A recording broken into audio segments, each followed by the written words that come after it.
Fantastiche, lo dicevo prima, sono emozioni uniche perché quando torno qua è sempre bello rivedere amici, conoscenti anche, poi l'affetto sempre dei tifosi è davvero impagabile, veramente, davvero senza la parola, perciò sono grandi emozioni che porterò dentro per tutta la vita. Ecco.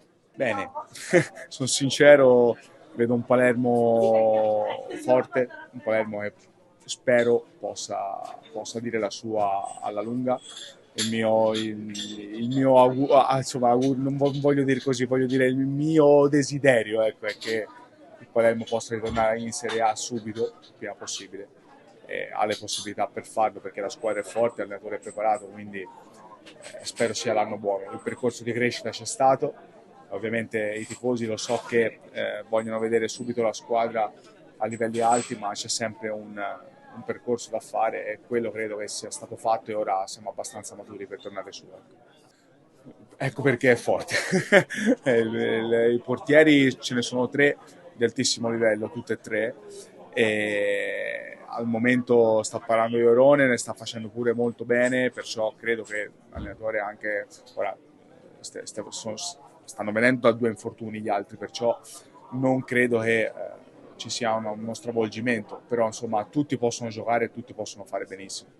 Già ridetto anche questo, che sono un fan di Seba perché sono stato uno di quelli che l'ha promosso tantissimo a Palermo, quindi sono convinto che alla lunga possa davvero essere un portiere di altissimo livello, non solo per il Palermo ma anche per squadre davvero blasonate. Ecco. Tantissimo, sai, quando hai dei difensori esperti che sanno cosa fare, sanno anche aiutarti da portiere, è sempre una sicurezza che hai.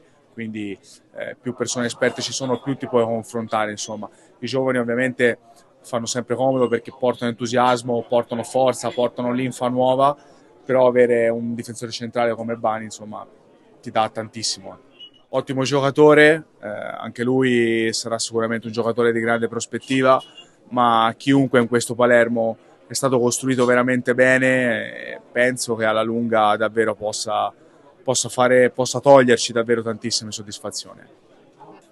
L'ho detto prima, credo Iorone al momento, se non capita qualcosa, cioè qualcosa voglio dire, qualche sconfitta ripetitiva, non credo che l'allenatore andrà a stravolgere troppe gerarchie. Ecco, al momento Jess sta facendo molto bene, quindi penso che parerà lui da qui alla fine, almeno che ovviamente, come ho detto prima, non ci sia qualcosa di clamoroso. Ecco.